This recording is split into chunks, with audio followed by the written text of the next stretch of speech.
श्री स्वामी समर्थ. हर हर महादेव.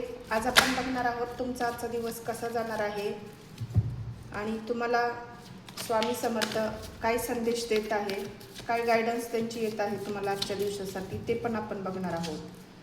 3 वेळा तुमचं नाव घ्या. ही जनरल कलेक्टिव्ह टाइमलेस रीडिंग आहे. जेवढी रेझोनेट होईल तेवढीच घ्या, बाकीची सोडून द्या. ओम नमः शिवाय. हर हर महादेव.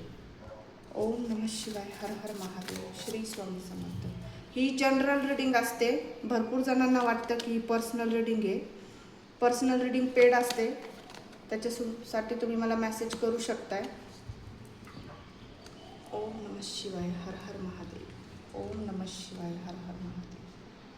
तर मला इथे असं दिसतंय कुठल्या तरी गोष्टीची नवीन सुरुवात आज तुम्ही करू शकताय. स्वतःसाठी तुम्ही काहीतरी आज आयडियाज तुम्हाला येतील तर ते तुम्ही स्वतःसाठी आजपासून सुरुवात करू शकताय. ते तुमच्या फिटनेसबाबत असेल, तुमच्या हेल्थ इश्यू असेल तर त्याच्यामध्ये तुम्हाला सुधारणा करायची आहे. खानपानमध्ये सुधारणा करायची. कोणी तर मला दिसतंय की वेट लॉससाठी तुम्ही डाएट प्लॅन करत आहे, तर आजपासून तुम्ही ते करायला सुरुवात करता. नवीन गोष्ट तुम्ही हातात घेतली असेल तर त्या आजच्या दिवशी तुम्ही सुरुवात त्याची करू शकताय. काही असू शकते, ती सुरुवात तुमच्या परिस्थितीनुसार घ्या. खूप काही बर्डन तुम्ही पाहिलं आहे, खूप काही तुम्ही त्रास बघितला आहे, संघर्ष तुमच्या जीवनात इथून पुढे तुम्ही बघितला असेल तर तुम्हाला असं वाटतंय की हे संघर्ष जो काही आहे तो आपण घेऊन बसायला नाही पाहिजे, त्याच्यावर ॲक्शन घेतली पाहिजे, सगळं सोडून उठून काम करायला पाहिजे, त्या गोष्टीवर मात केली पाहिजे. आज खूप पॉझिटिव्ह विचार तुम्ही करता, सगळं बाजूला ठेवता. ज्यांनी कोणी तुम्हाला फसवलं आहे, चीट केलं आहे, तुमची वस्तू चोरीला गेली आहे, त्या गोष्टीचा रिग्रेट तुम्हाला आहे, त्या गोष्टीचा तुम्हाला पस्तावा आहे की ही गोष्ट तुमच्या हातून गेली आहे किंवा तुम्हाला कोणी फसवलेलं आहे, ही सतत भावना आजच्या दिवशी तुम्हाला येऊ शकते. इथं असं कार्डमध्ये दाखवत आहे. आणि आजच्या दिवशी तुम्हाला आजची एनर्जी तुम्हाला एक गोष्ट सांगते की जे मनात खूप दिवसापासून दाबून ठेवलं होतं ना, ते आता बाहेर येणार आहे असं युनिवर्स तुम्हाला सांगत आहे. काही लोकांचं खरं रूप समोर तुमच्या येणार आहे आणि तर काही नाती अचानक तुमच्या जवळ येतील.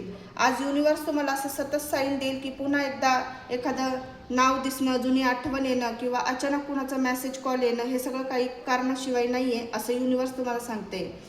आणि तुम्हाला थोडंसं आज इमोशनल थकवा जाणू शकते आणि ही फेज कायमची नाही आहे. तुमचं मन ज्या उत्तरासाठी तडफडत होतं त्याची सुरुवात आजपासून होऊ शकते असं स्वामी तुम्हाला सांगत आहे. आजपासून स्वतःला शांत ठेवा. कोणालाही प्रूफ करण्याची तुम्हाला गरज नाही आहे. स्वतःची एनर्जी वाचवा, कारण तुमचं सायलेन्स खूप काही तुमचं सत्य तुमच्या समोर आणणार आहे. जेवढं तुम्ही शांत राहताल तेवढं सत्यता तुमच्या समोर येईल. आणि तुम्हाला स्वामी आज असा मेसेज देत आहे की जे तुमचं आहे ते तुम्हाला शोधत येईल आणि जे फक्त दुखवण्यासाठी आहे ते हळूहळू दूर जाईल असं स्वामी तुम्हाला सांगत आहे. क्लेम करा ही पॉझिटिव्ह एनर्जी. थँक्यू. लाईक करा, फॉलो करा. यूट्यूबवर असाल तर सबस्क्राईब करा. पर्सनल रीडिंगसाठी मला DM करा.